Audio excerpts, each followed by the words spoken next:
6 மாநிலத்தை சார்ந்த மூத்த வழக்கறிஞர்கள் நேற்று உச்சநீதிமன்றத்தில் கடுமையான வாதத்தை முன் வச்சிருக்காங்க. அது மட்டும் இல்லாம உச்சநீதிமன்றத்தினுடைய தலைமை நீதிபதி திரு B.R. கவாயா இருக்கட்டும், இல்ல மூத்த நீதிபதி ஜஸ்டிஸ் P.S. நரசிம்மாவா இருக்கட்டும், வெளிப்படையா கவர்னருக்கு சில அட்வைஸ் கொடுத்திருக்காங்க. இந்தியாவில் இருக்கக்கூடிய ஒவ்வொரு மாநிலத்திலையும் கவர்னர்கள் எப்படி செயல்பட வேண்டும், அவர்கள் ஒரு மசோதாவை எப்படி கையாள வேண்டும் அப்படிங்கிறதுக்கு கிளியர் கைட்லைன்ஸாக பல விஷயங்கள் நேற்று பேசப்பட்டிருக்கு. கடந்த 10 நாட்களாக தொடர்ச்சியாக உச்சநீதிமன்றத்தில் நடந்துட்டு இருக்கக்கூடிய இந்த விவாதம் நேத்து ஒரு மையத்தை நோக்கி நகர்ந்திருக்கு. பாஜக ஆட்சி செய்யாத 6 மாநிலத்தை சார்ந்த மூத்த வழக்கறிஞர்கள் நேத்து மிக முக்கியமான பல வாதங்களை எடுத்து முன் வச்சிருக்காங்க.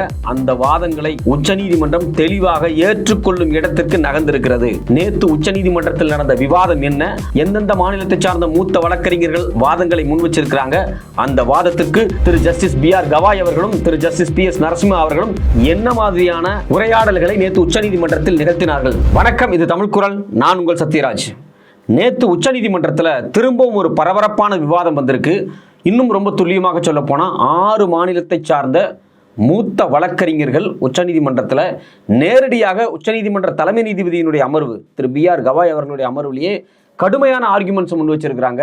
இந்த மோடி அரசாங்கம் எப்படியெல்லாம் கவர்னரை பயன்படுத்தி என்ன மாதிரியான அரசியல் பின்னடைவுகளை ஏற்படுத்துறாங்க அப்படிங்கிறது குறித்து ரொம்ப அக்யூரேட்டா கான்ஸ்டிடியூஷனலா கடுமையான வாதம் வச்சிருக்காங்க. குறிப்பாக சொல்ல போனால் கேரளா சார்பாக பார்த்தீங்கன்னா சீனியர் அட்வொகேட் கே வேணுகோபால் போயிருக்காரு. அதே மாதிரி கர்நாடகா சார்பாக senior advocate Gopal Subramaniam, west Bengal சார்பாக கபில் சிபில் ஆஜராக இருக்காரு. அது மட்டும் இல்லாமல் தெலுங்கானா சார்பாக நிரஞ்சன் ரெட்டி, இது இல்லாமல் தமிழ்நாடு, அது மட்டும் இல்லாமல் பஞ்சாப் சார்பாகவும் வழக்கறிஞர்கள் இறங்கி ஒரு பெரிய சம்பவத்தை நேற்று வந்து உச்சநீதிமன்றத்திலே பண்ணியிருக்கிறாங்க.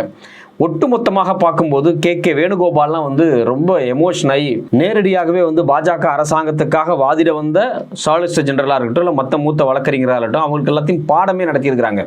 ஏங்க, இந்தியாவில் இத்தனை மாநிலம் இருக்குது, இந்த 6 மாநிலத்தினுடைய கவர்னர்கள் மட்டும் ஏன் சொன்ன பேச்சு கேட்க மாட்டேங்கிறாங்க, மசோதாக்கள் மேலே கையெழுத்து போட மாட்டேங்கிறாங்க? மற்ற மாநிலத்தை பாருங்க, அங்கே இருக்கக்கூடிய கவர்னர்கள் எல்லாமே அந்த சட்டமன்றங்கள் கொண்டு வரக்கூடிய மசோதாவை உடனே சட்டமாக மாற்றுறாங்க.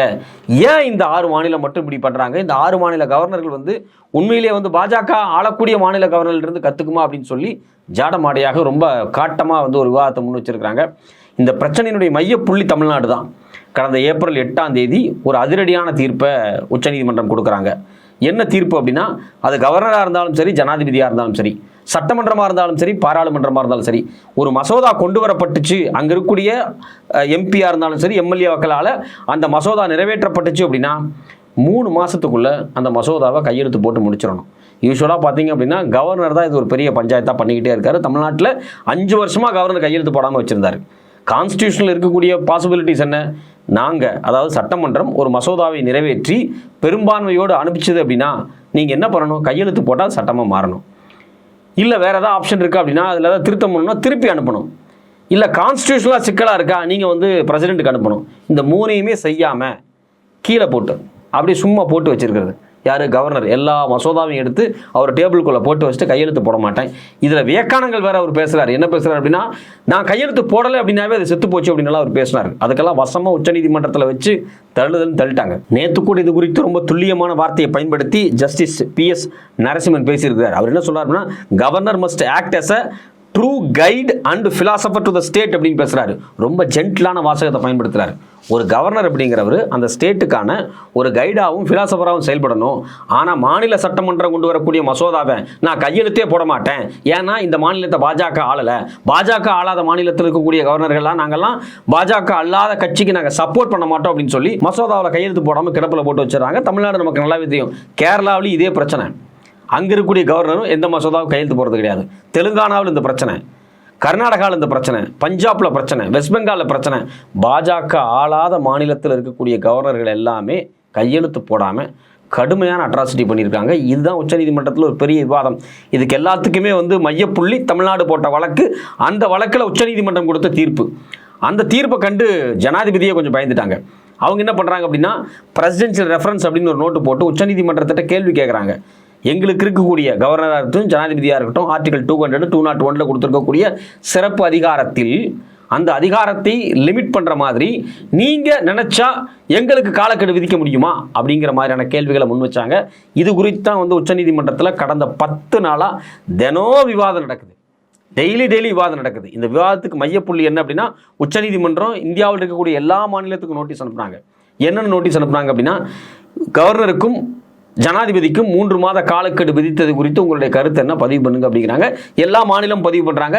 இதுல குறிப்பாக இந்த 6 மாநிலங்கள், பாஜக ஆட்சி அதிகாரத்தில் இல்லாத திமுக, கம்யூனிஸ்டுகள், திரிணாமுல் காங்கிரஸ், ஆத்மி ஆளக்கூடிய இந்த மாநிலங்கள் இருக்கு பாத்தீங்களா, இந்த மாநிலத்தினுடைய ரெப்ரசன்டேட்டிவா போன மூத்த வழக்கறிஞர்கள் இவங்களுடைய வாதத்தை நேற்று ரொம்ப ஸ்ட்ராங்கா முன் வச்சிருக்காங்க.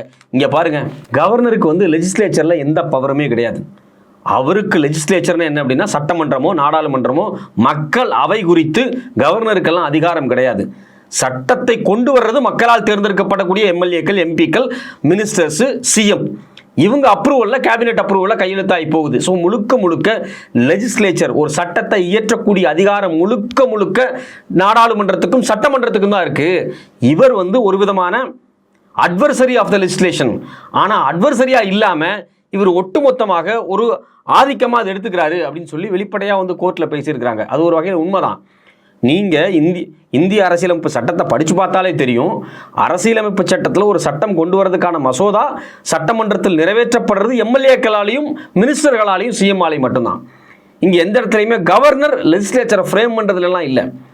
ஒரே ஒரு ஆப்ஷன் இருக்கு, கான்ஸ்டிடியூஷனலா சிக்கலா இருந்துச்சுன்னா நீங்க ஜனாதிபதிக்கு அனுப்பலாம். அங்க கூட நீங்க திருத்த முடியாது. நீங்க ஏதாவது பிரச்சனை அப்படின்னா மசோதாவில் அதை நான் சட்டமன்றத்துக்கு திருப்பி அனுப்பணும். திருப்பியும் மினிஸ்டரும் சிஎம்மும் தான் அதை பார்ப்பாங்க.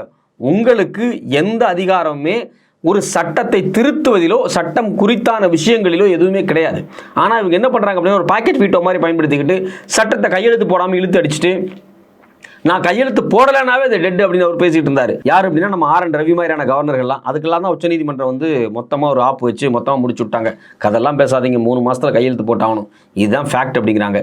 இந்த 3 மாசம் அப்படிங்கிற காலக்கெடுவை எப்படியாவது உடைச்சிடணும், ஒன்றும் இல்லாமல் பண்ணிடணும் அப்படிங்கிறதுக்காக பாஜக அரசு மாநில அரசுகளை தூண்டி விட்டு, எந்தெந்த மாநிலத்திலெல்லாம் பாஜகவும் பாஜக சார்ந்த கூட்டணி அரசுகள் இருக்காங்களோ அவங்க எல்லாத்தையும் கூட்டு போய் அங்க இருக்கக்கூடிய மூத்த வழக்கறிஞர்களை கூட்டு போய் கோர்ட்ல நிக்க வச்சு கவர்னருக்கு ஆதரவாகவும் ஜனாதிபதிக்கு ஆதரவாகவும் பேச வச்சுட்டு இருக்காங்க. இன்னைக்கு இந்த 6 மாநிலம் மட்டும்தான் கடுமையான போராட்டம் பண்ணிட்டு இருக்காங்க உச்சநீதிமன்றத்தில். நேற்று நடந்த அந்த காரசாரமான விவாதத்தில் இந்த 6 மாநிலத்தினுடைய ஒத்த கருத்து என்ன அப்படின்னா, இந்த டைம் லைனை பிரேக் பண்ணக்கூடாது. உச்சநீதிமன்றம் கொடுத்த தீர்ப்பு, ஏப்ரல் 8ஆம் தேதி கொடுத்த தீர்ப்பாகவே இருக்க வேண்டும். அதில் எந்த சேஞ்சஸும் நீங்கள் பண்ணிடாதீங்க. அது வந்து ஒரு நியாயமான தீர்ப்பு. ஏன்னா காலக்கெடுவே இல்லாமல் மசோதாக்கள் கிடப்பில் போடப்படும் போது அந்த மசோதாவுக்கு எந்த விதமான பலனும் இல்லாமல் போயிருது அப்படிங்கிறாங்க. இப்போ ஃபார் எக்ஸாம்பிள் நீங்கள் தமிழ்நாடு எடுத்துங்க. திமுக அரசாங்கம் 5 வருஷத்துக்கு முன்னாடி ஆட்சிக்கு வர்றாங்க. அவங்க வரும்போது என்ன பண்றாங்க அப்படின்னா, சில கோரிக்கைகள், மக்கள்கிட்ட சில வாக்குறுதிகளை கொடுக்குறாங்க. அந்த வாக்குறுதிகளை நிறைவேற்ற வேண்டியது திமுக அரசாங்கத்தினுடைய கடமை. ஆனா அந்த வாக்குறுதிகளை நிறைவேற்றுவது போல மசோதாக்களை அவங்க கொண்டு வர்றாங்க சட்டமா மாத்துறதுக்கு. அந்த மசோதாவுக்கு கையெழுத்து போடலை. ஸோ இந்த முறை திமுக அரசாங்கம் போய் அல்லது திமுக கட்சி போய் நேரடியாக மக்கள்கிட்ட பிரச்சாரம் பண்ணும்போது நீங்கள் அன்னைக்கு சொன்ன திட்டங்கள்லாம் கொண்டு வரலையே அப்படின்னு மக்கள் கேட்பாங்க. இது ஒரு நியாயமாக தேர்தல் ஜனநாயகத்தில் நடக்கக்கூடிய இயல்பான ஒரு விஷயம்.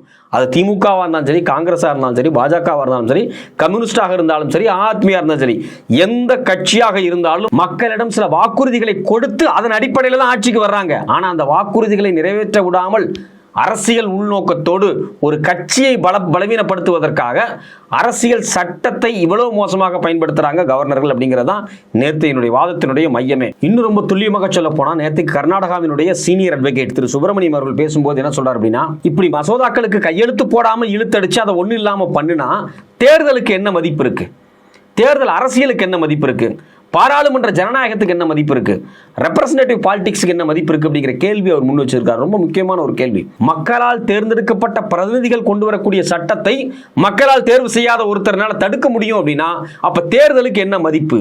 தேர்தல் வெறும் நியூமரிக்கல் விளையாட்டு மட்டும் தானா? இந்த கேள்வி ரொம்ப ரொம்ப ரொம்ப நியாயமான கேள்வி. இந்த கேள்விக்கு பிறகுதான் பாத்தீங்க அப்படின்னா ஜஸ்டிஸ் PS நரசிம்மா வந்து ரொம்ப தெளிவா சொல்றாரு.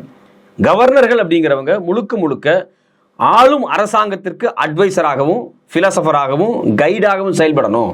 நீங்க தன்னிச்சையா செயல்பட முடியாது அப்படிங்கறத வேற டோன்ல ரொம்ப அழகா நேத்து கோர்ட்ல முன் வச்சிருக்கிறார். அது மட்டும் இல்லாம சீனியர் அட்வொகேட் கபில் சிபல் தெளிவா சொல்லிட்டாரு. ஆர்டிகல் 200ல கவர்னருக்கு எந்த விதமான டிஸ்கிரிஷனரி பவரே கிடையாது அப்படின்ட்டாரு. அதாவது இன்னும் ரொம்ப துல்லியமாக அவருடைய வார்த்தையிலே சொல்ல போனா, governor can exercise discretion only in instance that have been expressly identified in the constitution. He submitted that no such provision exists under article 200 and that the decision to assent or return a bill must be based on the aid and advice of the council of the ministers. எந்த discretionary பவரும் கிடையாது கவர்னருக்கு. Article 200 ரொம்ப தெளிவா சொல்லுது, நீங்க மாநில அரசாங்கமும் குறிப்பாக மாநில அரசாங்கத்தினுடைய கவுன்சில் ஆஃப் மினிஸ்டர்ஸ் அசிஸ்ட் பண்றதுதான் உங்க வேலை. நீங்க டிஸ்கிரிஷனரி வீட்டோ பவரை பயன்படுத்தலாம் முடியாது. அப்படியெல்லாம் ஆர்டிகல் 200 எதுவுமே இல்லைன்னு ரொம்ப ரொம்ப ரொம்ப ரொம்ப தெளிவாக நேற்று கபில் சிபல் ஸ்ட்ராங்கான ஆர்குமெண்ட்டை முன் வச்சிருக்கிறார். அப்போ இது எல்லாத்தையும் ஒட்டுமொத்தமாக நேற்று நடந்த விவாதங்களை எடுத்து பார்க்கும்போது உச்சநீதிமன்றத்தில் இந்த 6 மாநிலம் சார்பாக மிக காட்டமான வாதங்களை முன் வச்சிருக்கிறாங்க. ஏப்ரல் 8ஆம் தேதி கொடுத்த தீர்ப்பு சரியானது. அந்த தீர்ப்பில் எந்த விதமான மாற்றமும் செய்யக்கூடாது. Article 200 for governor, article 201 for president, எதுவா வேண்டுமானாலும் இருக்கலாம். அது எதுவுமே மசோதா குறித்தான எந்த விதமான பிரத்யோக அதிகாரத்தை கொடுக்கவே இல்லை. சிறப்பு அதிகாரத்தை எல்லாம் ஒண்ணு கொடுக்கல. நீங்க பாராளுமன்றத்துக்கும் சட்டமன்றத்துக்கும் கவுன்சில் ஆஃப் மினிஸ்டர்ஸுக்கும் அசிஸ்ட் பண்ணணும், ஹெல்ப் பண்ணணும், கைட் பண்ணணும், ஒரு பிலாசபர் மாதிரி தான் இருக்கணுமே தவிர எந்த காரணத்தை கொண்டும் லெஜிஸ்லேச்சரை ஒட்டுமொத்தமாக முடக்கிற நோக்கத்தில் நீங்க செயல்படக்கூடாது அப்படின்னு ரொம்ப ஸ்ட்ராங்கான வாதங்கள் முன் வச்சிருக்கு. அது மட்டும் இல்லாமல் உச்சநீதிமன்றத்தினுடைய தலைமை நீதிபதி திரு பிஆர் கவாய் அவர்கள் ஏற்கனவே அவர் சொன்னார், இந்த விவாதத்தை நாங்கள் இப்போ துவங்கி இருக்கிறோம், இந்த விவாதத்தை துவங்கி இருக்கிறதுனாலேயே நாங்கள் ஏப்ரல் 8ஆம் தேதி கொடுத்த தீர்ப்பை மாற்ற போறோம்னு நீங்க நினைச்சிடாதீங்க. ஏப்ரல் 8ஆம் தேதி கொடுத்த தீர்ப்பில் நாங்கள் கையே வைக்கல. இப்போ பிரசிடென்ட் கேட்டிருக்கக்கூடிய ரெஃபரன்ஸ் ஜனாதிபதி 14 கேள்விகள் கேட்டிருக்காங்க. இதுல இந்த கவர்னருக்கும் ஜனாதிபதிக்கும் ஒரு காலக்கெடு விதிச்சிருக்காங்க இல்லையா, 3 மாசத்துக்குள்ள ஒரு மசோதாவை கையெழுத்து போடணும் அப்படின்னு. அது குறித்து சில கேள்விகளை 14 கேள்விகளை அவர் முன் வச்சிருக்கிறார். அந்த கேள்விக்கு உச்சநீதிமன்றம் பதில் சொல்ல வேண்டிய அவசியமே கிடையாது.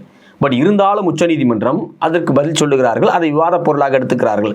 அதனால தான் பிஆர் கவாய் சொல்றாரு, ஏப்ரல் 8 தீர்ப்பை நான் தொடவே இல்லை, ஒரு ரெஃபரன்ஸ் பிரசிடென்ஷியல் ரெஃபரன்ஸ் குறித்தான விவாதத்தை நடத்திக்கிட்டு இருக்கோம் அப்படிங்கிறாரு.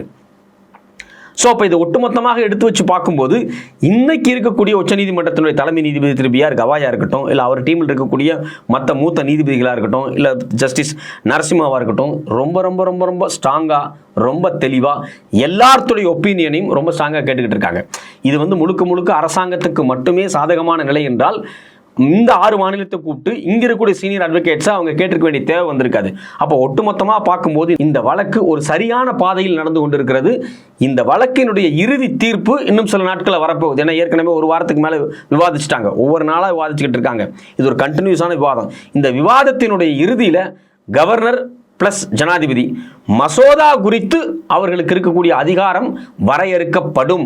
இந்திய வரலாறிலேயே சுதந்திரத்துக்கு பிறகு அரசியலமைப்பு சட்டம் நடைமுறைக்கு வந்ததுக்கு பிறகு இது மாதிரியான ஒரு வழக்கு இவ்வளவு டீட்டெயிலாக நடந்தது கிடையவே கிடையாது. அதாவது கவர்னர் ஜனாதிபதி இவர்களுடைய பவருக்கான அந்த டைம் டியூரேஷனை வச்ச விவாதம் அப்படிங்கிறது முதல் முறையாக நடக்குது.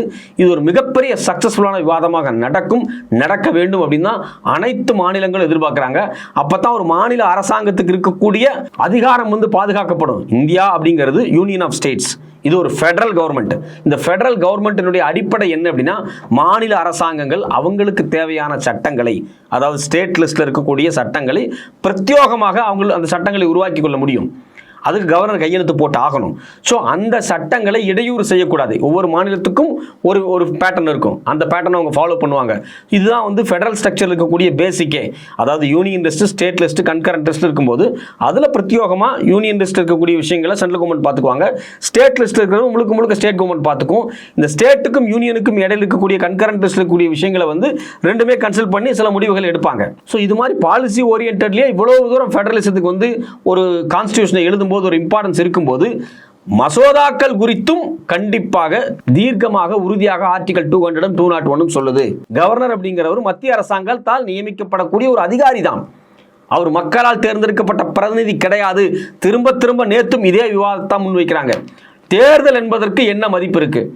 நியமிக்கப்பட்ட ஒருவர் மக்களுக்கு போய் சேர வேண்டிய வெல்ஃபேர் ஸ்கீம்ஸை, பல திட்டங்களை தடை பண்ணி வைப்பாரு அப்படின்னா அப்ப தேர்தலுக்கு என்ன மதிப்பு இருக்கு அப்படிங்கிற கேள்வியை தான் திரும்ப திரும்ப வச்சிருக்காங்க. இன்னும் சில நாட்கள்ல இந்த வழக்குக்கான இறுதி தீர்ப்பு வரப்போது. அந்த தீர்ப்பு நியாயமானதாகவும் ஏப்ரல் 8ஆம் தேதி தமிழ்நாடு அரசாங்கம் போட்ட வழக்கு கொடுத்த அதே தீர்ப்பை ரீட்டைன் பண்ற மாதிரி இருக்கு அப்படின்னு நம்ம எல்லாரும் எதிர்பார்ப்போம்.